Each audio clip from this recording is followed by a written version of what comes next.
بسم الله الرحمن الرحيم والنازعات غرقا والناشطات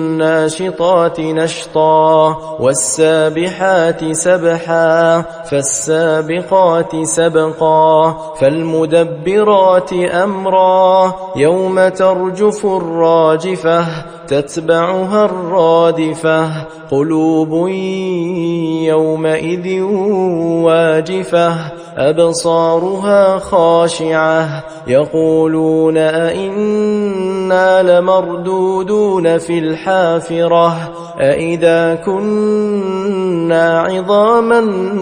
نخرة قالوا تلك إذا كرة خاسرة فإنما هي زجرة واحدة فإذا هم بالساهرة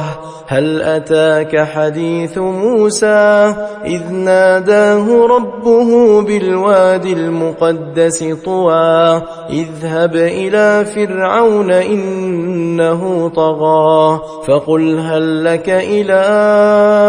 أن تزكى وأهديك إلى ربك فتخشى فأراه الآية الكبرى فكذب وعصى ثم أدبر يسعى فحشر فنادى فقال أنا ربكم الأعلى فأخذه الله نكال الآخرة والأولى إن في ذلك لعبرة لمن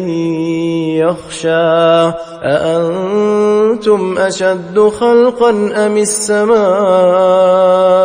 بناها رفع سمكها فسواها وأغطش ليلها وأخرج ضحاها والأرض بعد ذلك دحاها أخرج منها ماءها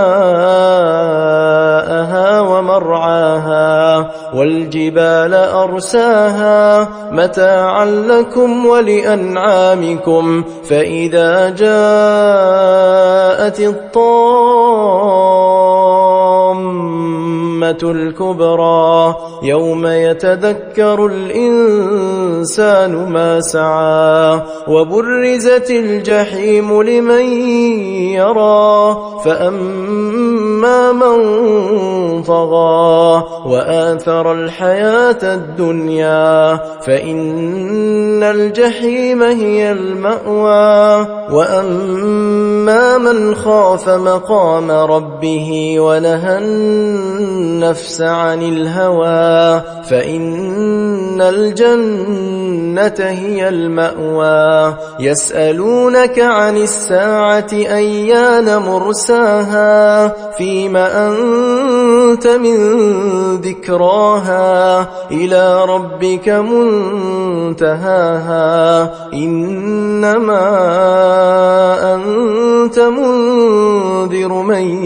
يخشاها كأنهم يوم يرونها لم يلبثوا إلا عشية أو ضحاها